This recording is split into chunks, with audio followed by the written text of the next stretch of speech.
Naaliwan ng netizens ang pagtatampo ng isang batang babae dahil sa congratulatory tarp ng kanyang tita Ninang. Gusto rin kasi ng bata na magkaroon siya ng sariling tarpaulin. Wish granted kaya? Usuan na yan sa report ni Oscar Oida. Kung biruan nyo lang ang kung mahal mo ko, ipatarpaulin mo. Ang 4 na taong gulang na si Arian Isabel Espiritu, seryoso dito.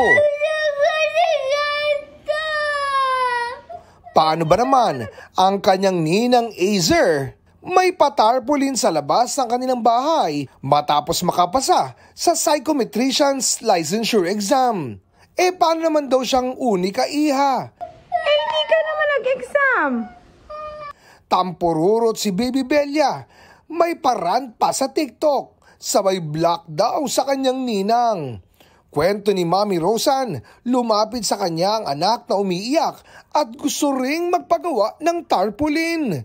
To the rescue si Daddy Arangino na agad nagpa-layout ng tarp, nagpa-print. At proud itong ikinabit sa gate ng kanilang bahay.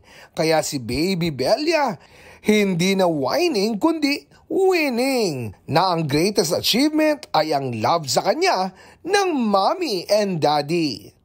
Oscar Oida, nagbabalita para sa GMA Integrated News.